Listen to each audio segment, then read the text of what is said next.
Bueno, comienzo. Después de haber perdido y haberles hecho perder 20 minutos, les voy a decir lo que me pasó antes de conectarme. A las 2:15 estaba en la iglesia rezando, preparando para lo que iba a decir. Más o menos lo tenía ya más que mascullado y pensado, y se me ocurrió que tenía que cambiar totalmente el libreto, que lo que pensaba decir, no, sino cambiar. Y claro, me encontré en una improvisación. Entonces dije, pero ¿cómo voy a cambiar ahora a última hora? Cuando ya las cosas más o menos las tengo cocinadas, ahora voy a cambiar de menú. Dije, no, no puedo cambiar de menú. Al menos tengo que salvar algún plato del viejo menú. De lo contrario, no voy a tener tiempo. Bueno, luego traté de entrar y me pasó los 20 y pico de minutos que ustedes ya han contemplado. Y yo saco la conclusión de que los viejos no estamos para estos trotes. Eso es mi conclusión. Pero como veo que hay gente con edad más provecta que la mía, y sin embargo parece que están en estos trotes, habiendo contado lo que me sucedió, eh, comenzamos sin más. ¿Se puede poner la tapa del libro sobre el arte del acompañamiento? Como les digo, he cambiado de menú, ¿eh? Pueden cambiar de restaurante si este no les viene bien. Hay una fonda acá en la esquina que sirve milanesas con papas. Supongo que para los de México habrá que preparar un menú un poco más consistente. Bien, el arte del acompañamiento espiritual. Don y tarea, tradición y actualidad. Y ahí tienen a un joven que va guiando y llevando, casi digamos, lo va llevando a la rastra, a un anciano vestido de pingüino. El anciano, como ven, tiene paso cauteloso, se apoya en un bastón improvisado, está agarrado o colgado de la mano izquierda del hombro del precedente, y el otro parece caminar con paso firme, sabiendo hacia dónde va. Ahí tiene bien ejemplificado lo que es el acompañamiento espiritual. El pingüino que viene atrás, si quisiera salvar un poco las apariencias, podría llegar a decir, sabiendo que está mintiendo, que él está empujando. Él no está colgado, sino que está empujando. Pero la realidad es totalmente otra. Dicho esto, agradezco a la fotógrafa que sacó esa fotografía y que al mismo tiempo inmortalizó la escena para la posteridad. Ese pequeño caminito es un camino que va del monasterio del Encuentro hacia una pequeña catarata hacia la cual íbamos. Y el que guía, un paso firme, es Adrián. Y debo decir que pedimos permiso a Adrián para publicar esta fotografía en la tapa del libro. Lo que todavía no hemos arreglado con Adrián es cuánto por ciento sería su beneficio de la venta del mismo. Eso lo hablaremos en otro momento. Bueno, la tapa ya está diciendo algo sobre el acompañamiento.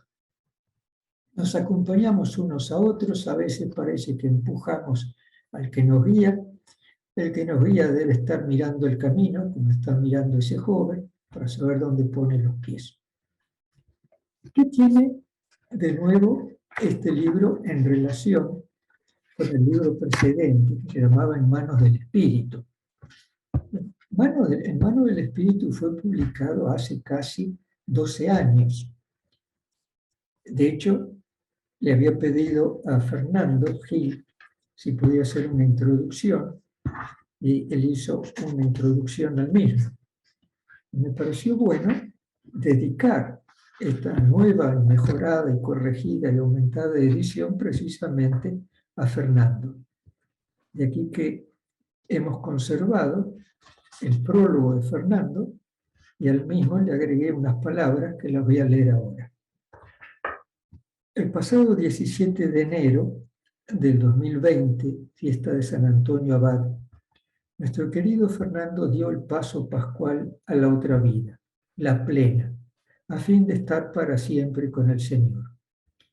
Su lema sacerdotal, tomado de 2 versículos de la carta a los Hechos de los Apóstoles, rezaba así: fijos los ojos en Jesús para hacer, Señor, tu voluntad. El 23 de septiembre del 2018 fue consagrado obispo en la diócesis de Salto, en su tierra natal, Uruguay. En esa circunstancia, completó su programa e itinerario: Cristo es nuestra paz. 12 años atrás, a mediados de 2009, le había pedido a Fernando un prólogo para la primera edición de este libro. Tenía 2 motivos para pedírselo, precisamente a él. Siempre reconocí en él una capacidad especial de escucha e introspección. Escucha de quien le pidiera consejo e introspección para discernir los movimientos que agitaban su propio corazón. Pocos días después recibía la respuesta a mi pedido. Por lo que acabo de manifestar en esta nueva edición ampliada de El arte de acompañar, me parece muy conveniente conservar aquellas palabras que escribió Fernando y que sea este un modesto homenaje en memoria de quien recibió el don y se dedicó a la tarea de acompañar a muchos y muchas en su camino hacia el Señor. Bueno, me parece que está claro que el libro está dedicado a él, habiendo pasado ya años y meses de su última Pascua, gracias a haber tenido siempre fijos los ojos en Jesús. ¿Qué encontramos de nuevo en esta nueva edición? Si empezamos de atrás para adelante, que es normalmente como se lee un diario, encontramos de que hay una bibliografía selecta sobre el acompañamiento y sobre el discernimiento espiritual. Si miramos el índice, nos enteramos que hay un capítulo dedicado al Papa Francisco, Magisterio Papal Ignaciano, dado que en 2 documentos importantes, Gaudete et Exsultate, su exhortación sobre la santidad en el mundo moderno, y su documento Cristo vive, hay 2 secciones amplias sobre el tema del discernimiento. Entonces las he incluido en el libro. Además de eso,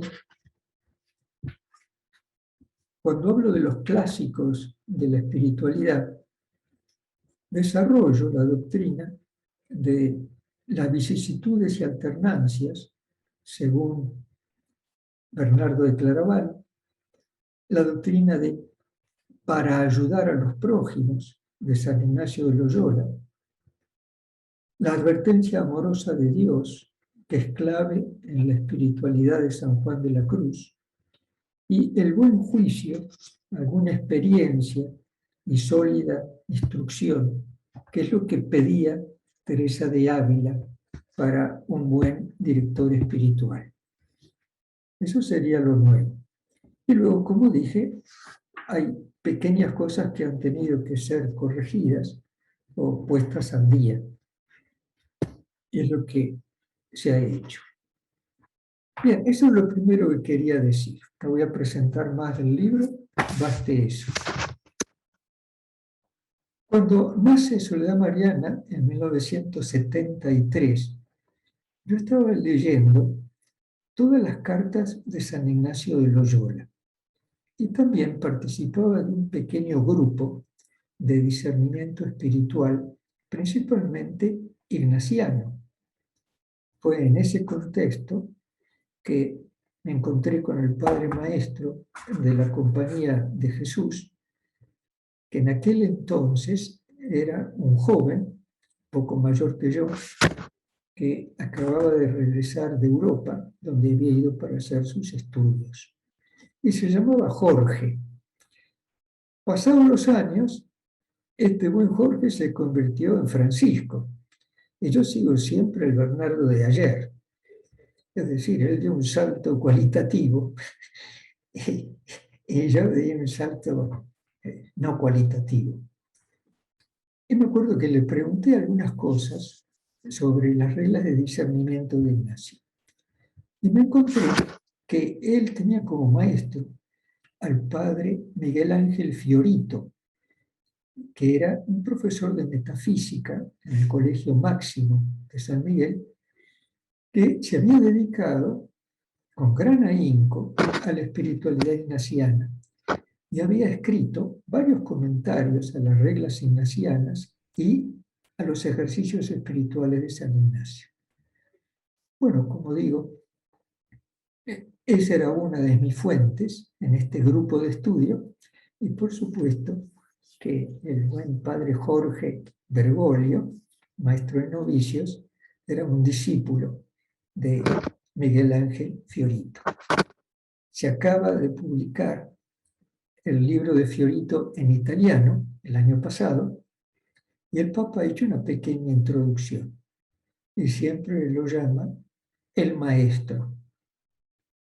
Esto para decirles solamente que el tema ignaciano, San Ignacio, en nuestros orígenes, estaba muy presente.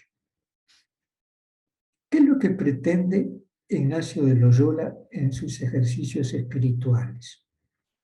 Bueno, lo que pretende simplemente es lo mismo que pretende toda su espiritualidad. Es decir, darle a Dios siempre lo mejor que somos y lo mejor que tenemos, para mayor gloria suya. Este es un rintintín que siempre aparece cuando se habla de la espiritualidad ignaciana, para la mayor gloria de Dios y darle a Dios siempre lo mejor. Y si tratamos de desglosar las características de lo que vivió y comunicó San Ignacio, podríamos decir lo siguiente, 4 puntos. Primero, ayudar en todo a todos para que se conviertan al Señor.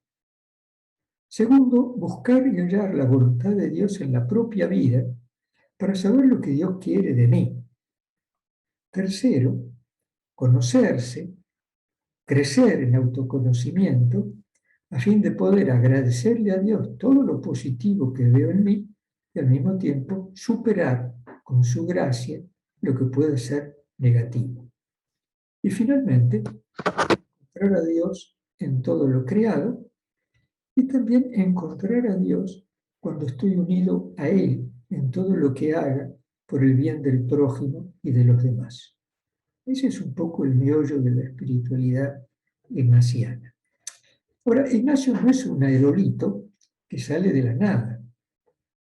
Ignacio es un eslabón dentro de una cadena. Y cuando uno trata de buscar las fuentes de Ignacio de Loyola, se encuentra con claridad que las fuentes es la espiritualidad monástica. Es decir, la salsa en la cual yo me muevo es la salsa en la cual él se alimentó e hizo luego su propia síntesis. El original, en Ignacio, es precisamente la síntesis y la sistematización de la tradición precedente. Nosotros conocemos el libro de los ejercicios, las reglas ignacianas de discernimiento. Quizá hemos leído algunas de las cartas, entre paréntesis, las cartas publicadas de Ignacio son más de 6.000. Yo he leído unas 500 escogidas y entre las que me parecían las principales que publicó la Biblioteca de Autores Cristianos. Además de eso, escribió algunas instrucciones. Y estas instrucciones, sobre todo 3 de ellas, tienen como finalidad cómo conversar, es decir, cómo hablar, cómo comunicarse. Segundo, cómo ayudar a las almas en su progreso espiritual, y luego cómo ayudarnos entre nosotros, los que estamos queriendo ayudar a los demás. Ese es más o menos el contenido de 3 instrucciones que él las dirige a 3 personas muy concretas. La dirige a Pedro Fabro, Diego Laínez y Alfonso Salmerón, que son 3 de los compañeros del primer grupo de Ignacio de Loyola. Ahora bien, estos 3 compañeros eran buenos teólogos. Por lo tanto, cuando el Papa Pablo III, en el año 1545, convoca el Concilio de Trento, le pide a Ignacio si pueden mandar 3 teólogos que pudieran ayudar a los obispos y en la asamblea para todo lo que se debía tratar. Entonces, Ignacio elige a Fabro, Laínez y Salmerón. Luego se va a agregar Pedro Canicio. Y a estos 3 les prepara una instrucción para que hablen con prudencia, para que aprovechen bien el tiempo fuera de las sesiones conciliares y ayuden a los prójimos. Y finalmente, para que entre ellos puedan dirimir disputas o conflictos que se podrían crear por diferentes motivos. Es decir, para estar atentos y vigilantes en la convivencia que iban a tener durante esos meses del concilio. Ahora, ¿saben cuánto duró el concilio, no? Fue un concilio muy accidentado, que en total duró 18 años, en 3, 4 etapas diferentes. Es decir, la situación política no permitía tener sesiones hasta acabar con la temática del concilio. Entonces, por esos motivos, el concilio se reunió, tuvo que interrumpir, tuvo que cambiar de lugar, volver luego a Trento, interrumpirse, y así 3, 4 veces. Por supuesto que el Papa que convoca el concilio, Pablo III, no fue el Papa que clausuró el concilio. De hecho, estuvo implicado Pablo III, el Papa Julio III, el Papa Pío IV, etc.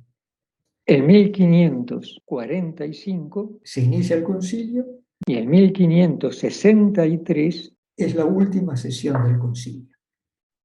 Ahora, esto también explica otro fenómeno curioso, que cuando se abre el concilio, por las dificultades políticas y la situación, y recuerden que ese concilio era un concilio de reforma de la Iglesia, ante reclamos, y dentro de los que hacían reclamos de esa reforma se encontraba Martín Lutero y su grupo, y que luego finalmente esos reformadores se escinden de la Iglesia y de ahí nace la Iglesia luterana, la Iglesia calvinista, etc. ¿Qué es lo que hace el concilio? Bueno, el concilio tiene primero que aclarar temas doctrinales en relación con la reforma. Cuando digo la reforma, me estoy refiriendo a las nuevas ideas de Martín Lutero y los suyos. Y segundo, evidentemente, tener que tomar medidas disciplinarias y muy concretas sobre la vida concreta de la Iglesia, a fin de dar lugar a una reforma.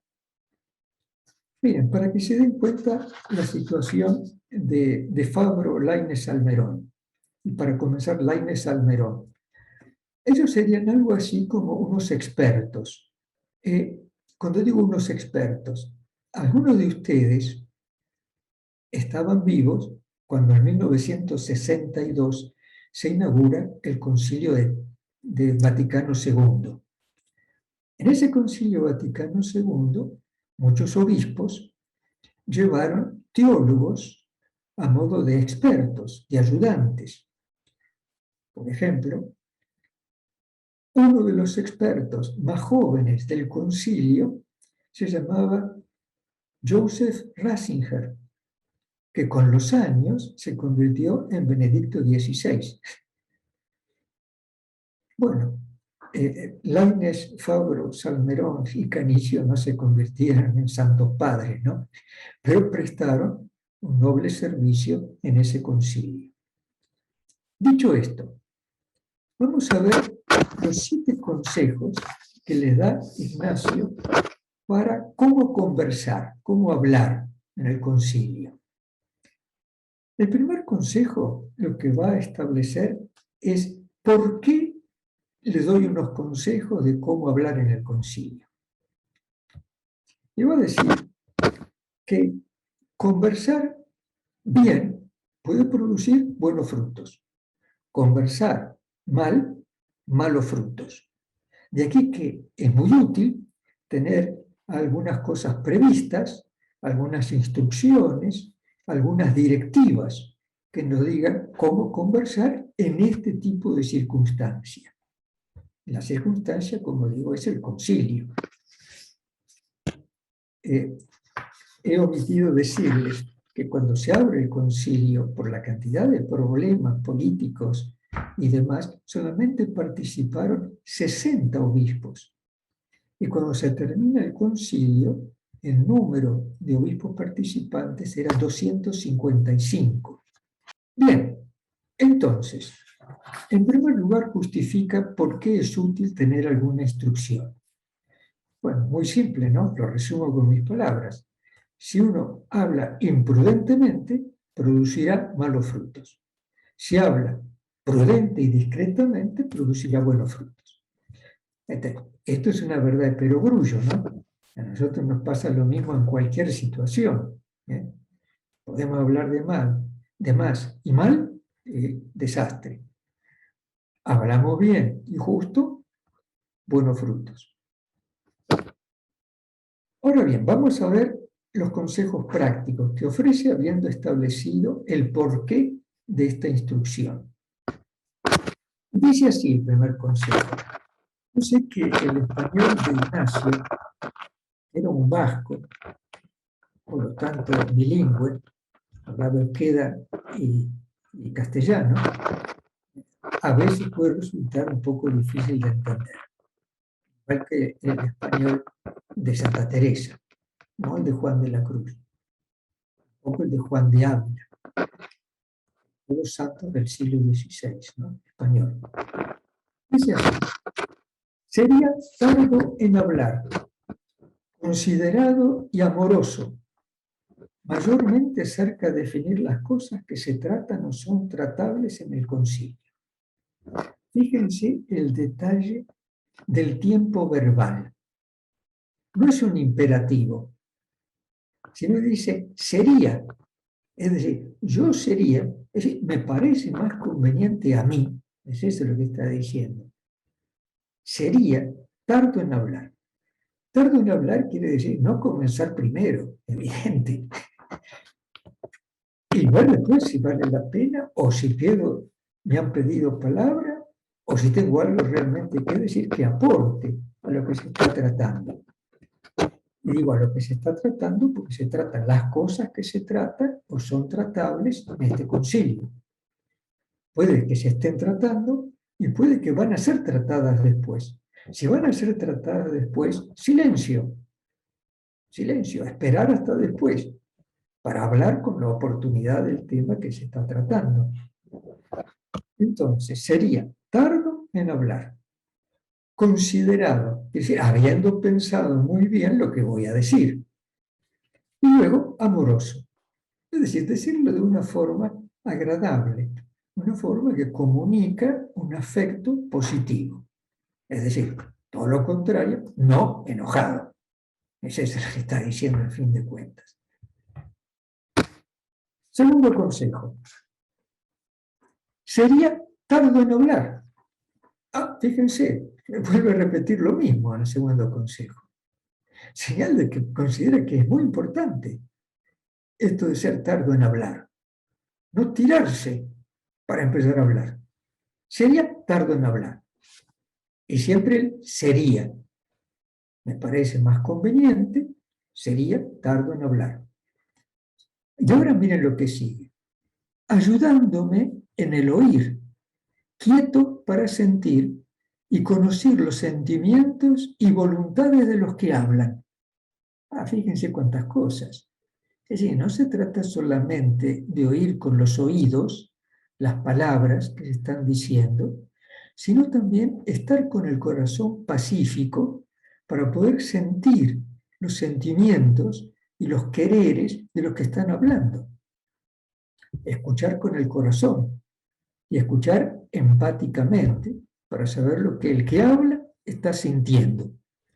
Así podré responder o callar mejor.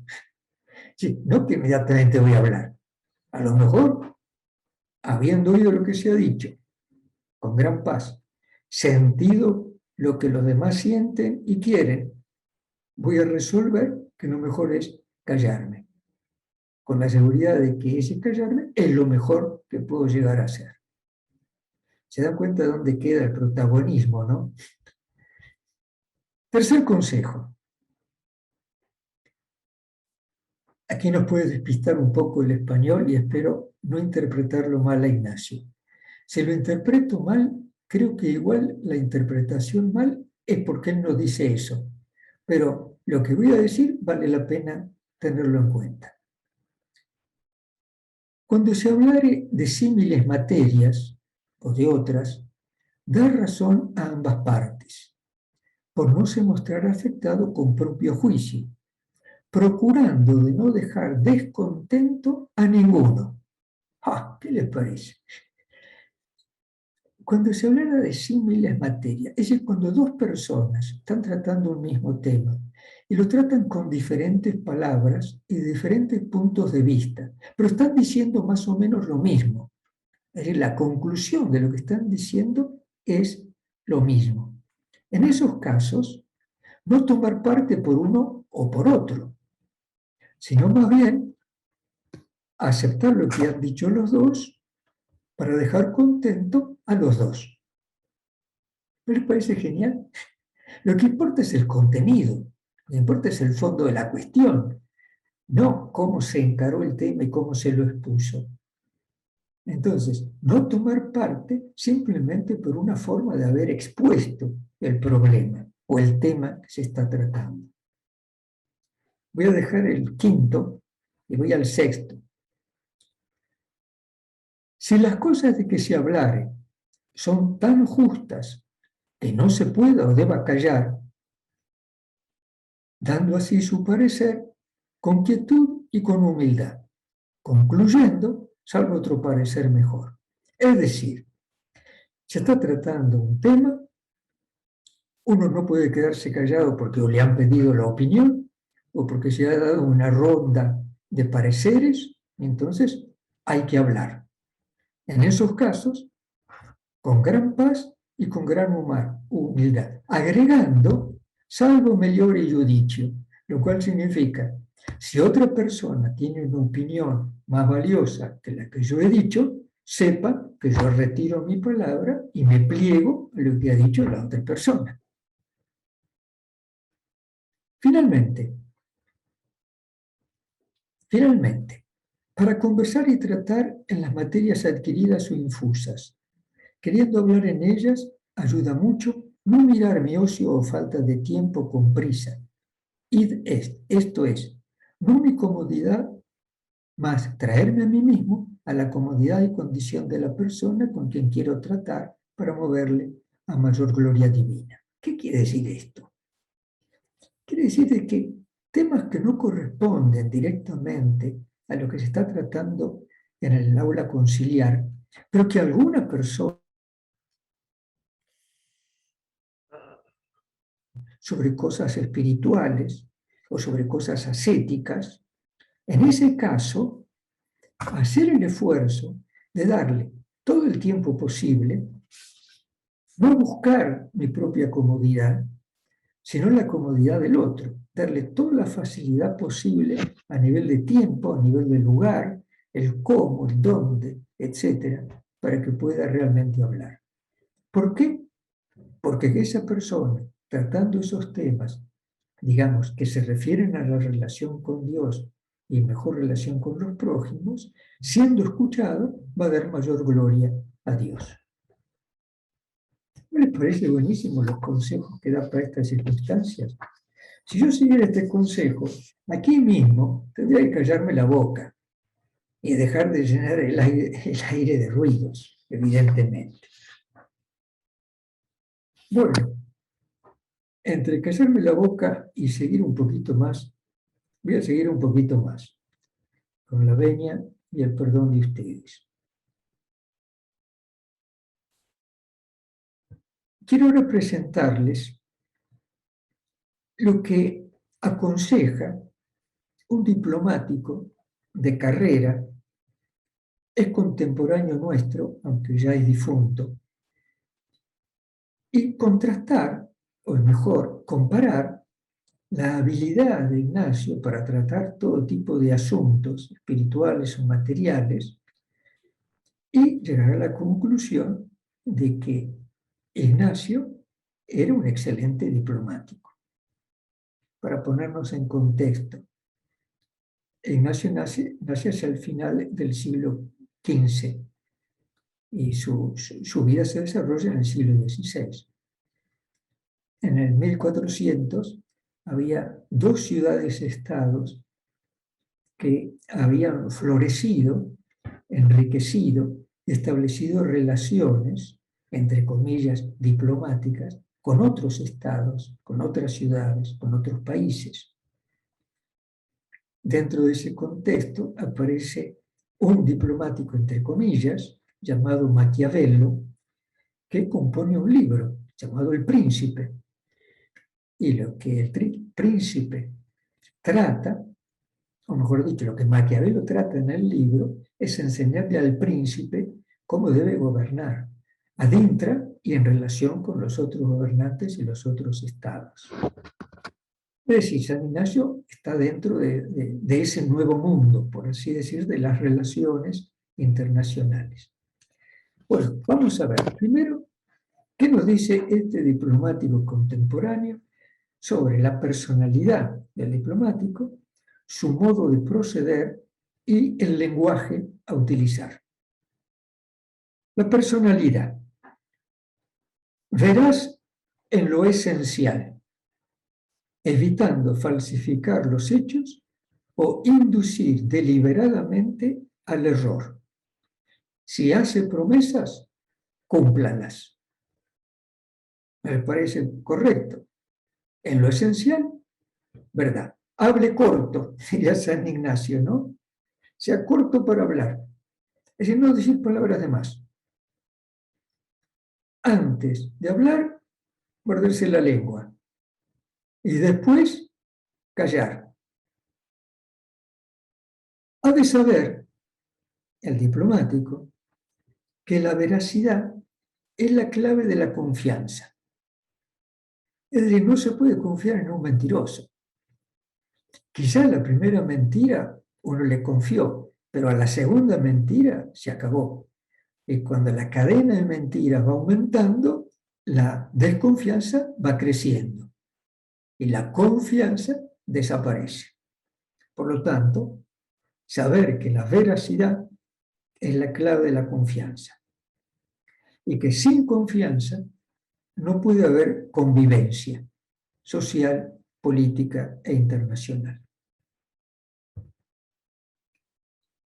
Segunda cualidad del diplomático: discreto en la aplicación de instrucciones recibidas, a menos que la autoridad competente le haya indicado con claridad que se debe atener estrictamente a lo estipulado. Ahora, ¿por qué esta discrecionalidad respecto a las instrucciones? Bueno, muy simple. El diplomático se puede encontrar en unas circunstancias que son diferentes o eran inesperadas en el momento que le dan las instrucciones y que él las recibe. Entonces sería muy imprudente de no adecuar las instrucciones recibidas a las nuevas circunstancias. Evidente. Y tercero, conocer la lengua, la cultura, las costumbres del país donde se presta servicio, pero sin buscar por ello congraciarse ni identificarse. porque el diplomático debe defender los intereses de su propio país. Pero si no conoce ni la lengua, ni la cultura, ni las costumbres, la idiosincrasia del país donde se encuentra, evidentemente va a transportar sus propias ideas, su propia idiosincrasia, su propia cultura y creará una gran confusión. Eso por lo que hace a la persona. Ahora bien, ustedes no conocen un padre de la Compañía de Jesús que tantas veces se dice que es un politiquero y que se lo denigra por tal realidad. ¿No les parece de que algo de esto está en ese buen señor? Supongo que sabrán a quién me estoy refiriendo. Bueno, si no saben, dejémoslo ahí. El modo de proceder. Es claro que un diplomático debe defender el interés nacional, el interés de su propio país. Lo mismo que los delegados de la Compañía de Jesús enviados por Ignacio al Concilio de Trento debían defender la doctrina católica, sobre todo en relación con la impugnación que se podía hacer de la misma por parte de los nuevos reformadores. Eso es claro. Pero atención, defender sin provocar conflictos. Defender, más bien, procurando resolver los conflictos. Ahora, no siempre es fácil defender una verdad y resolver un conflicto. La única manera es que en esa defensa de la verdad aclaro la verdad, expreso cómo yo entiendo esa verdad y trato de buscar de qué manera la entiende la otra persona. Con eso evito el conflicto. Lo segundo, lo cual es evidente, evitar, siempre que sea posible, la violencia como medio para lograr el propio objetivo. Eso está claro, ¿no? Un diplomático que utiliza la violencia para su propio objetivo transformó el oír y el escuchar simplemente en poder. En un poder con mano militar, digamos, utilizando la fuerza. Y por último, moderar los comportamientos y guardar la calma en las situaciones difíciles y apremiantes. Eso es importantísimo, ¿no? Cuando las papas queman, no hay que agregar más fuego a las papas. Cuando las papas queman, no hay que agregar más papas a las papas que se están quemando. Habían todo lo contrario. Y para eso hay que estar tranquilo. El lenguaje. Estoy siempre indicando algunas características y consejos dados por un diplomático de carrera contemporáneo, aunque ya no está entre nosotros. El lenguaje. Bueno, lo primero, evitar el uso abusivo de fórmulas convencionales. Por ejemplo, como ya dijo mi predecesor, como usted comprenderá, nosotros pretendemos siempre lo mejor. Bueno, todo ese tipo de fórmulas o títulos, abreviarlos, no abusar con ellos. Porque su excelencia magnífica, ante la cual yo me postro reverente, bueno, todo eso, como digo, recortar al mínimo. Segundo, a veces dar a entender algo es mejor que afirmarlo. Porque cuando yo doy a entender, es la otra persona la que dice lo que yo quise decirle. Mientras que si yo lo afirmo, lo digo en forma imperativa y muchas veces produzco un choque. Si lo doy a entender, es el otro que lo formula y lo siente como que en parte es suyo. El lenguaje debe ser claro y preciso. Ahora, claridad y precisión no significa ni crudeza ni vulgaridad. Entre paréntesis, ¿no? Cuando uno escucha ciertos noticieros o ciertos comentadores políticos hoy día que dicen verdades, pero las dicen con una crudeza y con una vulgaridad ofensiva. Y que muchas veces, aun quien está de acuerdo con lo que está diciendo, se siente incómodo por la crudeza y la vulgaridad con lo que lo está diciendo. No se precisa ser ni vulgar ni crudo para poder ser claro y preciso. Y por último, siempre cómo ha de hablar un diplomático, ha de evitar expresiones que exacerben la opinión pública o que exacerben la multitud.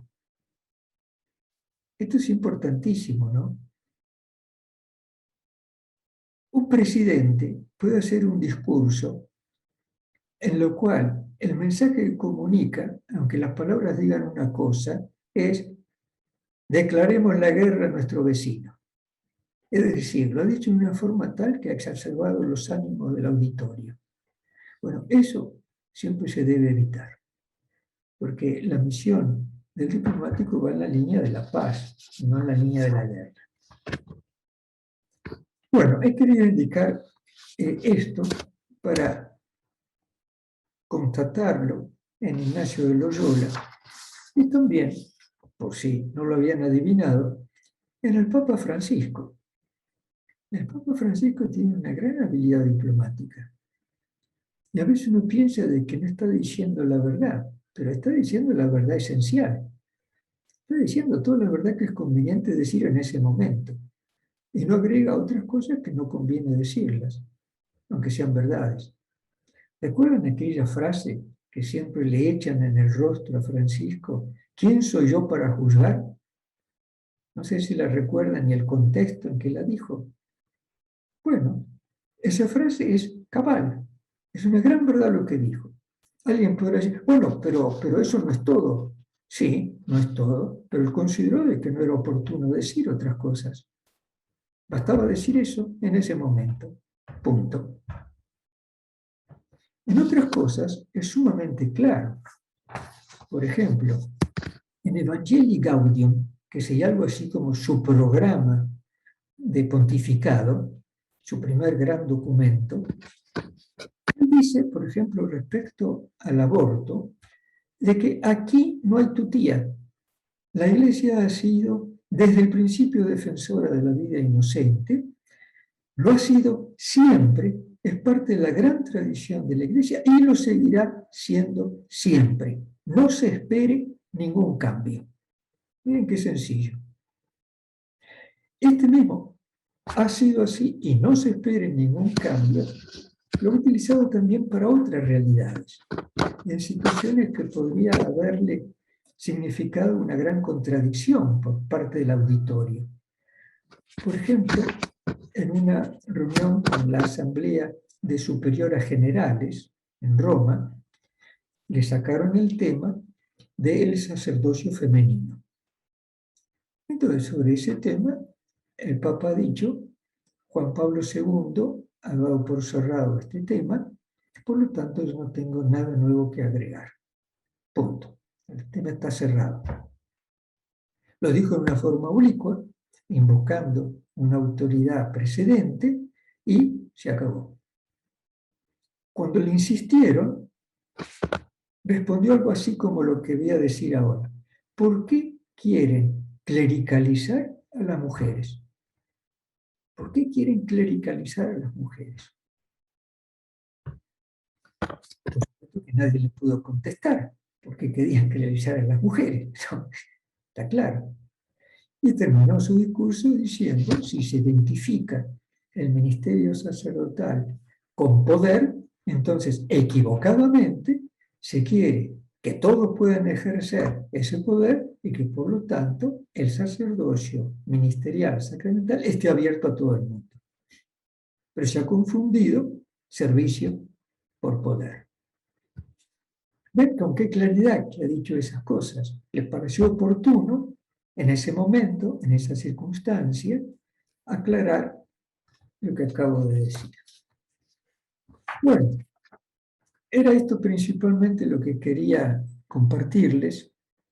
Si hay alguna pregunta muy sencilla, estoy dispuesto a responder. De lo contrario, supongo que la coordinadora estará dispuesta a responder preguntas, objeciones, lamentos, murmuraciones, en fin.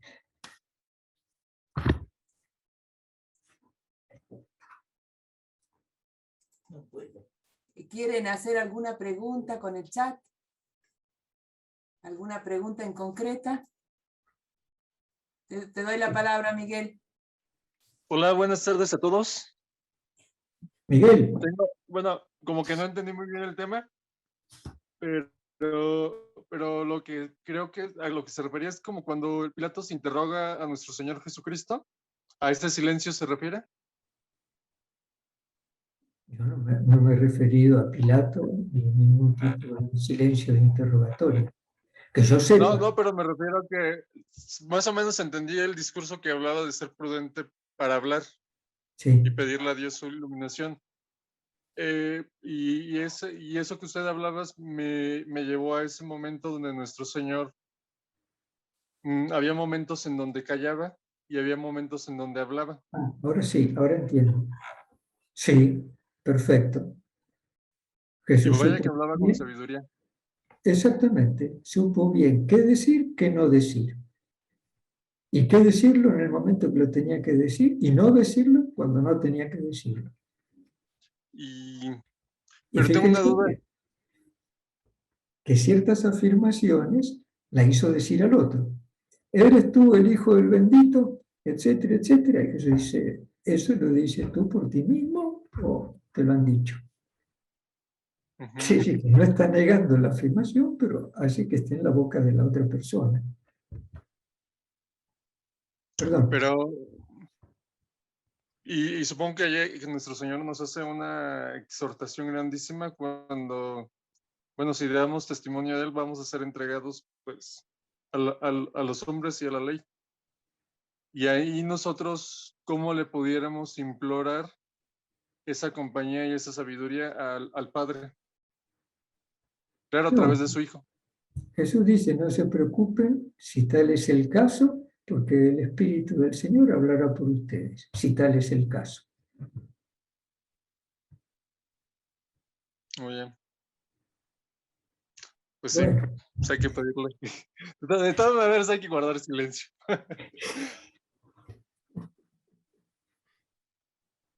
Gracias, Padre. de nada, Miguel. Bueno, Bernardo, parece que Bueno, todo ha quedado claro para todos, así me que alegro. ha sido muy claro lo tuyo, así que parece que nadie más quiere hacer ninguna pregunta. Entonces pasamos a los grupos, cada uno se junta con sus grupos, que ya están, ya Kili los organizó. Así que muchas gracias por tu charla, muchas gracias por tus libros y muchas gracias por todo lo que nos brindaste durante este año y todos los años anteriores. Así Bueno, que, muchas gracias, Inés. bueno, entonces, Yo me retiro para no andar molestando y creando conflictos, porque hay gente que siempre mete la uña donde no debe, etcétera, etcétera. tu presencia no es nunca una molestia, Bernardo, pero te agradecemos mucho todo lo que nos has dicho hoy, ha sido muy, muy claro. Bueno, ¿Quieres decir algo? Raquel, solo quiero saludarte, Bernardo. ¿qué tal, Raquel? ¿Cómo estás? Más o menos, porque soy vieja y tengo poco. Ah, Entonces mira. no puedo hablar casi. Pero estoy bien ahora. Bueno, me alegro que así sea. Sí, te agradecemos muchísimo todo lo que haces por Bueno, todo y por cada uno. espero Bueno, que te mejores. Raquel no puede hablar mucho, pero bueno, en definitiva Raquel ya ha leído el libro completísimo, así que todo lo que decía lo iba afirmando de lo que ya leyó. Es una alumna perfecta, Raquel. Así que... Doy testimonio de que es así. Bueno, Es una gran lectora. bueno, muchas gracias, Bernardo. Y Bueno, que nuestro Señor Jesucristo nos siga acompañando durante esta tarde, enseñándoles su camino acompañándolas en el camino. En el nombre del Padre, del Hijo y del Espíritu Santo. Amén. Gracias. Amén. Gracias. Gracias. Hasta luego. Gracias. De nada, pues. Gracias.